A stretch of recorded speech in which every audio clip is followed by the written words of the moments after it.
With that, we'll hear from our witnesses now and each have 5 minutes. The way the lights work is it's green, and when you have a minute left, it turns yellow and then red when time's up. And our first witness is Bob McNally. He's the founder and president of the Rapidan Group, an independent energy and consulting market advisory firm. And prior to forming the Rapidan Group, Bob served on both the White House Council of Economic Advisors and the National Security Council during the Bush administration. Mr. McNally, I appreciate you being here and look forward to your testimony. Thank you, sir. Chairman Graves, Ranking Member Velazquez, members of the committee, thank you for the opportunity to testify. I've spent the bulk of my career analyzing energy, oil markets, and economic policymaking, and, as mentioned, served in the White House, NEC, and NSC. I currently run a small business called the Rapidan Group. I don't represent any entity. The views are entirely my own. The subject of today's hearing is gasoline prices, which have risen sharply now 6 years out of 7, and pose a special burden for our country's small businesses. But before then, gasoline was pretty boring. If you think about it, from the 70s until recently, if it was a Disneyland ride, the pump price was sort of like It's a Small World, gentle, uneventful, not really noticeable. But since 2005, it's been It's a Small World. Space Mountain, gut-wrenchingly volatile, scary. And today, as pump prices resume their ascent, Americans, especially small businesses, are wondering, why are we on Space Mountain, and how are we going to get off? Let me come right to the point. Gasoline prices are driven by crude oil prices. Crude oil prices are driven by a global market. Official data reports show that global market is tight. Demand is historically high and strong in the global market, not in the United States, in the global market. Supply is disappointingly small. Commercial inventories outside of North America are low. Numerous supply interruptions, as was mentioned, have occurred, and OPEC's spare capacity, which we'll talk about today, is much lower than estimated a few months ago and too low for comfort. And earlier this year, a rash of refinery closures in the Northeast, the U.S. Virgin Islands, and Europe, and tensions surrounding Iran's nuclear program contributed to a risk premium or a fear premium in the price of crude. It is crucial to understand that crude oil prices are naturally very volatile.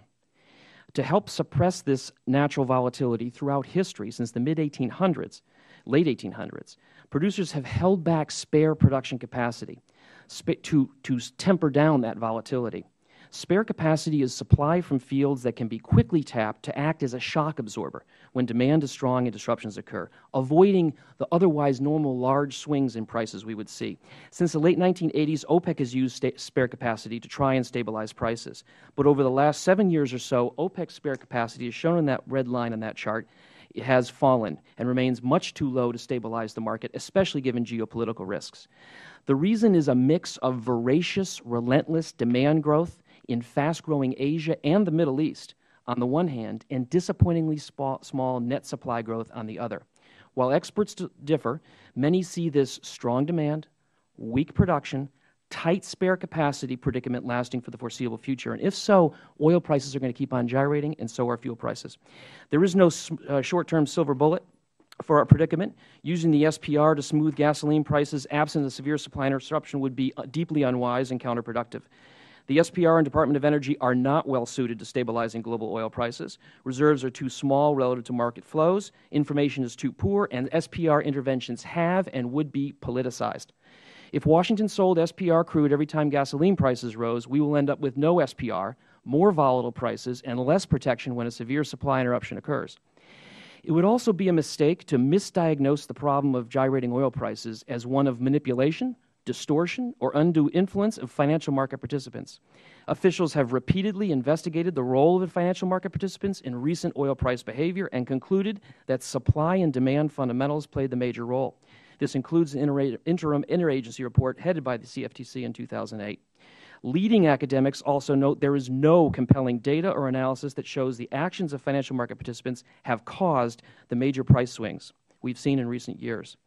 In the future, small businesses will need to hedge more in response to gyrating oil prices. They will need access to bigger and deeper financial markets where producers and consumers can transfer price risks to those willing to take it. We're now 7 years into the Space Mountain era of gasoline prices. It's time to get beyond blame games and on with solutions. OPEC, oil companies, industry, investors, EPA, consumers, geopolitical trends, central banks, poor data, all of this play a role, but the real reason is we have a tidal wave of demand. Humanity's largest ever demand surge for oil is colliding with a supply constraint. We may not like the laws of economics, but we'll have to live with them. It is past time to enact easy, common-sense steps like improving data, to bolder ones such as vastly increasing domestic and international supply, moderating demand, and strengthening our resilience to price gyrations. We should act quickly and resolutely as if the vitality of our small businesses, our standard of living, and our national security depended on our success. Thank you.